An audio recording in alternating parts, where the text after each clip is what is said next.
Êxodo capítulo 31. A escolha dos artesãos do tabernáculo. Disse então o Senhor a Moisés: Eu escolhi Bezalel, filho de Uri, filho de Ur, da tribo de Judá, e o enchi do Espírito de Deus, dando-lhe destreza, habilidade e plena capacidade artística para desenhar e executar trabalhos em ouro, prata e bronze, para talhar e esculpir pedras, para entalhar madeira e executar todo tipo de obra artesanal. Além disso, designei a Oliabe, filho de Aissamaque, da tribo de Dan, para auxiliá-lo.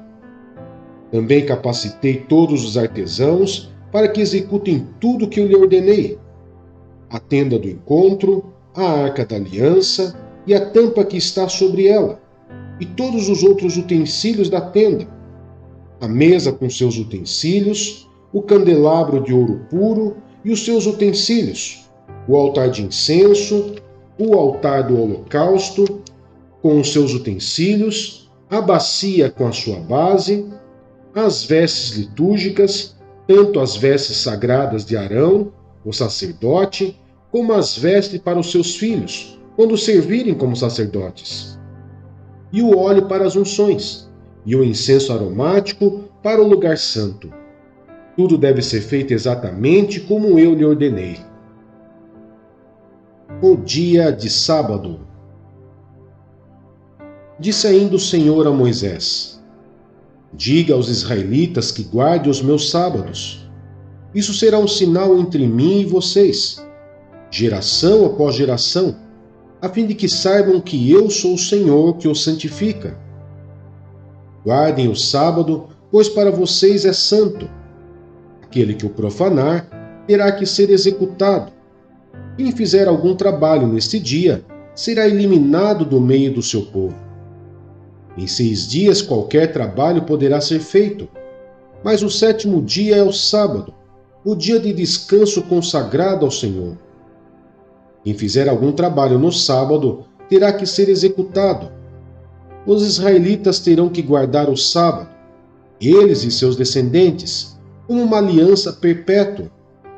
Isso será um sinal perpétuo entre mim e os israelitas, pois em 6 dias o Senhor fez os céus e a terra, e no 7º dia ele não trabalhou e descansou. Quando o Senhor terminou de falar com Moisés no Monte Sinai, deu-lhe as 2 tábuas da aliança, tábuas de pedra, escritas pelo dedo de Deus.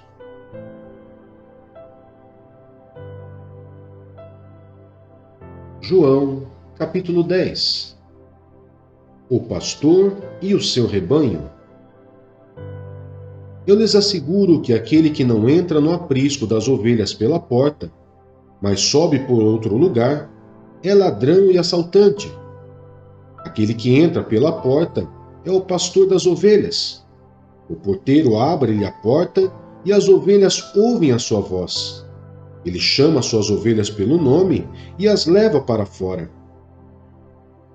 Depois de conduzir para fora todas as suas ovelhas, vai adiante delas e estas o seguem, porque conhecem a sua voz. Mas nunca seguirão um estranho. Na verdade, fugirão dele, porque não reconhecem a voz de estranhos. Jesus usou essa comparação, mas eles não compreenderam o que eles estava falando. Então Jesus afirmou de novo: Digo-lhes a verdade, eu sou a porta das ovelhas. Todos os que vieram antes de mim eram ladrões e assaltantes, mas as ovelhas não os ouviram. Eu sou a porta. Quem entra por mim será salvo. Entrará e sairá, e encontrará pastagem. O ladrão vem apenas para roubar, matar e destruir. Eu vim para que tenham vida, e a tenham plenamente. Eu sou o bom pastor. O bom pastor dá a sua vida pelas ovelhas. O assalariado não é o pastor a quem as ovelhas pertencem. Assim, quando vê que o lobo vem, abandona as ovelhas e foge. Então o lobo ataca o rebanho e o dispersa. Ele foge porque é assalariado e não se importa com as ovelhas. Eu sou o bom pastor. Conheço as minhas ovelhas, e elas me conhecem, assim como o Pai me conhece, e eu conheço o Pai, e dou a minha vida pelas ovelhas. Tenho outras ovelhas que não são deste aprisco. É necessário que eu as conduza também. Elas ouvirão a minha voz, e haverá um só rebanho e um só pastor. Por isso que meu Pai me ama, porque eu dou a minha vida para retomá-la. Ninguém a tira de mim, mas eu a dou por minha espontânea vontade. Tenho autoridade para dá-la e para retomá-la. Esta ordem recebi de meu Pai. Diante dessas palavras, os judeus ficaram outra vez divididos. Muitos deles diziam: ele está endemoniado e enlouqueceu. Por que ouvi-lo? Mas outros diziam: essas palavras não são de um endemoniado. Pode um demônio abrir os olhos dos cegos? A incredulidade dos judeus. Celebrava-se a festa da dedicação em Jerusalém. Era inverno e Jesus estava no templo, caminhando pelo pórtico de Salomão. Os judeus reuniram-se ao redor dele e perguntaram: até quando nos deixará em suspense? Se é você o Cristo, diga-nos abertamente. Jesus respondeu: eu já lhes disse, mas vocês não creem.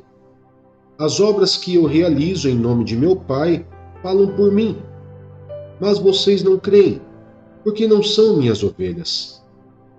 As minhas ovelhas ouvem a minha voz, eu as conheço e elas me seguem. Eu lhes dou a vida eterna e elas jamais perecerão. Ninguém as poderá arrancar da minha mão. Meu Pai, que as deu para mim, é maior do que todos. Ninguém as pode arrancar da mão de meu Pai. Eu e o Pai somos um. Novamente os judeus pegaram pedras para apedrejá-lo, mas Jesus lhes disse: eu lhes mostrei muitas boas obras da parte do Pai. Por qual delas vocês querem me apedrejar? Responderam os judeus: não vamos apedrejá-lo por nenhuma boa obra, mas pela blasfêmia, porque você é um simples homem e se apresenta como Deus. Jesus lhes respondeu: não está escrito na lei de vocês? Eu disse: vocês são deuses? Se ele chamou deuses aqueles a quem veio a palavra de Deus, e a Escritura não pode ser anulada, que dizer a respeito daquele a quem o Pai santificou e enviou ao mundo? Então, por que vocês me acusam de blasfêmia, porque eu disse: sou filho de Deus? Se eu não realizo as obras do meu Pai, não creiam em mim. Mas se as realizo, mesmo que não creiam em mim, creiam nas obras, para que possam saber e entender que o Pai está em mim e eu no Pai. Outra vez tentaram prendê-lo, mas ele se livrou das mãos deles. Então Jesus atravessou novamente o Jordão e foi para o lugar onde João batizava nos primeiros dias do seu ministério. Ali ficou e muita gente foi até onde ele estava, dizendo: embora João nunca tenha realizado um sinal milagroso, tudo o que ele disse a respeito deste homem era verdade. E ali muitos creram em Jesus.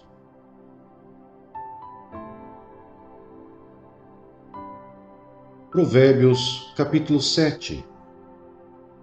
Advertência contra a mulher adúltera. Meu filho, obedeça às minhas palavras e no íntimo guarde os meus mandamentos. Obedeça aos meus mandamentos e você terá vida. Guarde os meus ensinos como a menina dos seus olhos. Amarre-os aos dedos, escreva-os na tábua do seu coração. Diga à sabedoria: você é minha irmã, e chame ao entendimento seu parente. Eles o manterão afastado da mulher imoral, da mulher leviana, com suas palavras sedutoras. Da janela de minha casa, olhei através da grade e vi entre os inexperientes, no meio dos jovens, um rapaz sem juízo. Ele vinha pela rua, próxima à esquina de certa mulher, andando em direção à casa dela. Era crepúsculo, o entardecer do dia. Chegavam as sombras da noite, crescia a escuridão. A mulher veio então ao seu encontro, vestida como prostituta, cheia de astúcia no coração. Ela é espalhafatosa e provocadora. Seus pés nunca param em casa. Uma hora na rua, outra nas praças. Em cada esquina fica à espreita. Ela agarrou o rapaz, beijou-o e lhe disse descaradamente: tenho em casa a carne dos sacrifícios de comunhão que hoje fiz para cumprir os meus votos. Por isso saí para encontrá-lo. Vim à sua procura e o encontrei. Estendi sobre o meu leito cobertas de linho fino do Egito. Perfumei a minha cama com mirra, aloés e canela.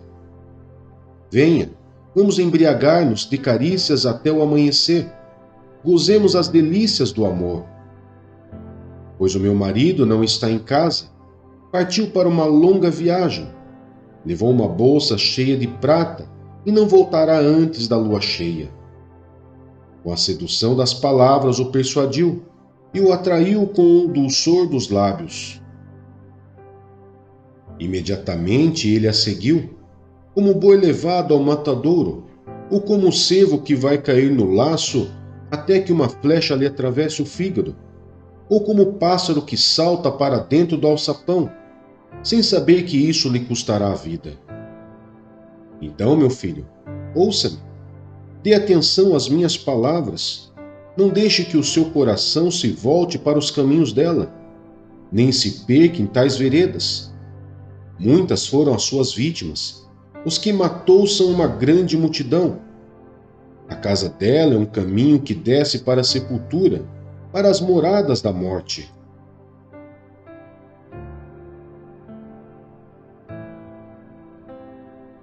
Gálatas, capítulo 6. Façamos o bem a todos. Irmãos, se alguém for surpreendido em algum pecado, vocês que são espirituais deverão restaurá-lo com mansidão. Cuide-se, porém, cada um para que também não seja tentado. Levem os fardos pesados uns dos outros, e assim cumpram a lei de Cristo. Se alguém se considera alguma coisa, não sendo nada, engana-se a si mesmo. Cada um examine os próprios atos, e então poderá orgulhar-se de si mesmo, sem se comparar com ninguém, pois cada um deverá levar a própria carga. O que está sendo instruído na palavra, partilhe todas as coisas boas com aquele que o instruiu. Não se deixe enganar. De Deus não se zomba, pois o que o homem semear, isso também colherá. Quem semeia para a sua carne, da carne colherá destruição. Mas quem semeia para o Espírito, do Espírito colherá a vida eterna. E não nos cansemos de fazer o bem, pois no tempo próprio colheremos, se não desanimarmos. Portanto, enquanto temos oportunidade, façamos o bem a todos, especialmente aos da família da fé. A nova criação substitui a circuncisão. Vejam com que letras grandes estou lhes escrevendo do próprio punho. Os que desejam causar boa impressão exteriormente, tentando obrigá-los a se circuncidarem, agem desse modo apenas para não serem perseguidos por causa da cruz de Cristo. Nem mesmo os que são circuncidados cumprem a lei. Querem, no entanto, que vocês sejam circuncidados a fim de se gloriarem no corpo de vocês. Quanto a mim, que eu jamais me glorie, a não ser na cruz do nosso Senhor Jesus Cristo, por meio da qual o mundo foi crucificado para mim, e eu para o mundo.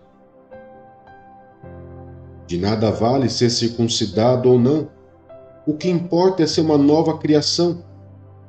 Paz e misericórdia estejam sobre todos os que andam conforme essa regra, e também sobre o Israel de Deus. Sem mais, que ninguém me perturbe, pois trago em meu corpo as marcas de Jesus. Irmãos, que a graça de nosso Senhor Jesus Cristo seja com o espírito de vocês. Amém.